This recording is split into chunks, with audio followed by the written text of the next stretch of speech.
Assalamu alaikum wa rahmatullahi ta'ala wa barakatuhu. Barkamu da yau, barkamu da sake saduwa da ku a daidai wannan lokaci. A yau za mu yi maganganu akan wannan babban jarumi wato Adam A Zango, kuma shahararren mawaƙi wanda isa a faɗin arewacin Najeriya ko ma mu ce Najeriya baki ɗaya. Inda wannan kalubale yana matukar yawa kuma yana matukar tasiri, ko a ce yana nema yi tasiri a dangane da wannan babban jarumi wato Adam A Zango.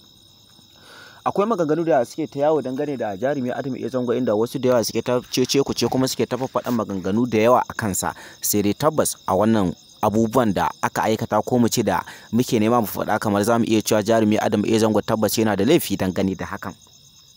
Domin akwai wasu hujjoji da ake da tabbacin cewa tabbas A Zango yana da hannu dumu-dumu a dangane da hakan.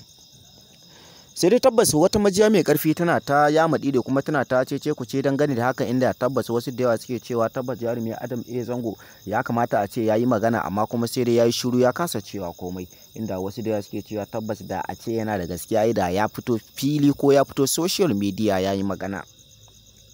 Akwai maganganun da yawa da suke ta yawo, musamman ma ya samu ɗaure gidi ta wasu ɓangarurrukan manya-manyan mawaka da kuma manya-manyan jarumai na masana'antar shirya fina-finai, musamman ma dangane da maza, inda mafi yawanci maza ne suka fi goya mishi baya. Sai dai tabbas amma ya samu kalubale ta bangaren wasu abokan aikinsa, wato jaruman shirya fina-finai, wato jarumai na masana'antar shirya fina-finai.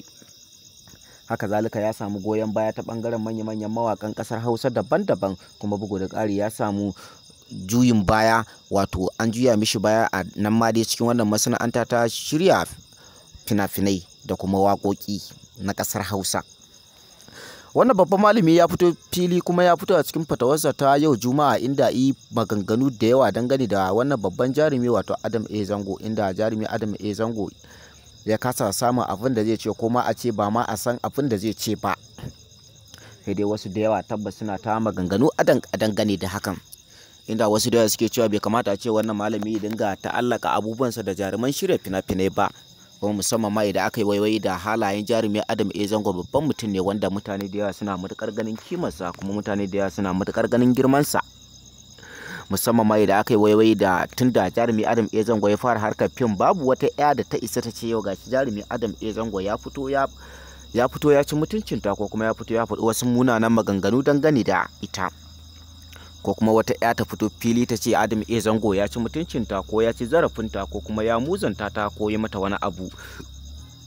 Tabbas wannan kalubale yana matukar yawo, kuma wannan maganganu suna matukar yawo. Sai dai tabbas jarumi Adam A Zango ya tara makiya ta bangarurruka daban-daban, kuma jarumi Adam A Zango ya tara masoya ta bangarurruka daban-daban.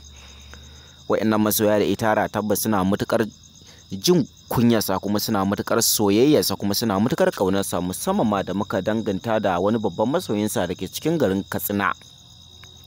Wannan babban masoyi na dan jihar Katsina ya fito social media kuma ya fito kwansa da kwarkwatarsa, inda yake cewa tabbas akan jarumi Adam A Zango babu abin da ba zai iya ba. Ice da ba dan kar a ce yana yi wa jarumi Adam A Zango mummunan fata ba, da sai ya ce Allah ya kawo rahin lafiyar da za ta sa jarumi Adam A Zango ya kwanta a ce ana buƙatar kodarsa guda ɗaya, wanda jarumi yake cewa, ko a ce wani bawan Allah cikakken masoyinsa yake cewa tabbas da ya cire kodarsa ya bayo jarumi Adam A Zango, ko da a ce hakan zai sa shi ya rasa rayuwarsa. Ya ce babu irin wahalar da ban sha ba dangane da naga cewa na haɗu da jarumi Adam A Zango. Na sha wahalhalu sosai. In na je Kano sai a ce mun baya Kano ya tafi Kaduna, in na je Kaduna sai a ce mun baya Kaduna ya tafi Kano.